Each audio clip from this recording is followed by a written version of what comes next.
যে বাংলাদেশ মেডিকেল চিকিৎসা দেয়নি। বাংলাদেশ মেডিকেল অনেক চিকিৎসা দিয়েছে, অনেকে দিয়েছে, কিন্তু সেই দিন পার্টিকুলারলি সেই মেডিকেল অফিসার সেখানে বসে থেকে চিকিৎসা কাজে ব্যাহত করছে, যারা ছিল তাদেরকে প্রেশারাইজ করছে যেন চিকিৎসা করা না হয়। আমি যখন সেখানে ঢুকতে যাই আমাকে তখন বলা হয় তুমি ভিতরে যাও না, কারণ ওখানে ছাত্রলীগের ছেলে পেলে বসা, তুমি গেলে একটা ইনসিডেন্ট হতে পারে।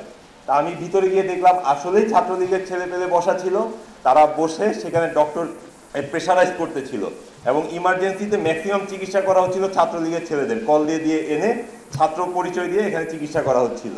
এবং তারা আমার সামনে কল দিয়েছিল, সম্ভবত মোহাম্মদপুরের রাজীব নামে একজন ক্যাডার ছিল, তাকে, যে ভাই আমাদের বাঁচান, আমরা তো ফেসে গেছি, বাংলাদেশ মেডিকেলে আছি, আমাদের বড় ভাই আমাদেরকে এখানে শেল্টার দিয়েছে, কিন্তু আমাদের এখানে বের হতে হবে। ওখান থেকে আমি আর ওটা করতে পারিনি, আমি বের হয়ে গেলাম। বড় ভাই আমাকে বললো তুই এখনই যা, নাহলে এখানে তুই ঝামেলা তৈরি করবি, তুই ঝামেলায় পড়বি। এরপর আমরা বের হলাম, বের হয়ে রাস্তায় ছিলাম। তারপর এই করতে করতে এদিক থেকে হামলা হয়, এদিক থেকে হামলা হয়। তো তখন রাত 10টা বাজে। তো রাত 10টার দিকে আমি দেখতে পেলাম যে একটা ছেলেকে নিয়ে আসলো, এবং ম্যান্ডিবল এক পাশে সরে গেছে, হিউজ ব্লিডিং। এবং তখন আরেকটি মর্মান্তিক কাহিনী ঘটলো।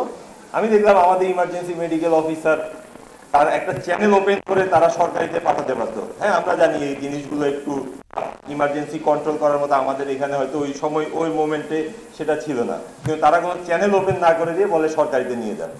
পেশেন্টটা তখনও কিন্তু অ্যালাইভ ছিল। এই জিনিসগুলো কিন্তু হয়েছে এবং ওই সময় পর্যন্ত ছাত্রলীগের সেই নেতা ওখানে বসা ছিল এবং দুঃখের বিষয় সে এখন কর্মরত। হ্যাঁ, আমরা এখানে আজকে স্মৃতি নিয়ে অনেক কথা বলছি, কিন্তু যারা মদত দিয়েছিল, যারা হেল্প করেছিল, তারা আজও কর্মরত। হ্যাঁ, এটা আমাদের জন্য দুঃখের বিষয়।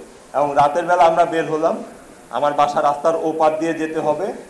আমরা বের হয়ে স্টুডেন্টের সাথে হাঁটতে 15 নাম্বার পর্যন্ত চলে গেলাম এবং ওই দিক থেকে একটা পর একটা গুলি খাওয়া ব্যক্তি আমাদের সামনে দিয়ে যাচ্ছিল, যে সম্ভবত ওই ঝিগাতলা পার্টি অফিসের ওই দিক থেকে নেতারা, ছাত্রলীগের যারা ছিল তারা গুলি করতেছিল এবং আমরা দেখতেছিলাম যে আমাদের সামনে দিয়ে যাচ্ছিল। এরপর বাসায় এসে তো ইন্টারনেট নাই, কিছু নাই। যেদিন ইন্টারনেট চালু হলো এরপর দেখলাম স্নাইপার দিয়ে গুলি করা হয়েছিল।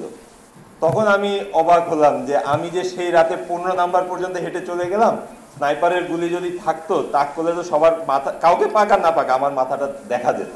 আমি যাদের সাথে ছিলাম মোটামুটি আমার হাইট অনুযায়ী আমাকে তারা টার্গেট করতো, কিন্তু এত কিছু তখন মাথায় ছিল না। আন্দোলনের তাগিদে সেখানে গিয়েছিলাম।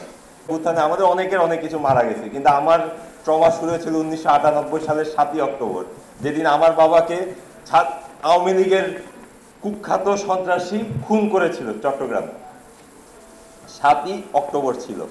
এবং আরো দুঃখের বিষয় ছিল সেই সন্ত্রাসী 2012 সালে তৎকালীন রাষ্ট্রপতি দ্বারা ক্ষমা পেয়েছিল। সে ছিল 12টি খুনের মামলার প্রথম আসামি এবং 2015 সালে সে সেখানকার কাউন্সিলর নির্বাচন করে সে সেখানকার কাউন্সিলর হয়েছিল।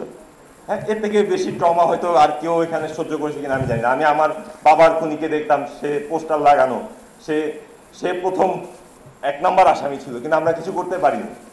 কেন পারিনি? কারণ এই সরকার এই ধরনের সন্ত্রাসীদের দিয়েই তার দলটা চালাতো। হ্যাঁ, এবং সেই থেকে আমি একটাই পণ করেছিলাম যে জীবনে কিছু করি আর না করি, জীবনে আওয়ামী লীগ এবং এই দলের বিপক্ষে যা করতে হবে সবকিছু করবো, সেটার জন্য জান দিতে হবে, জান দিব। আমার বাপ রক্ত দিয়েছে, আমিও দিব।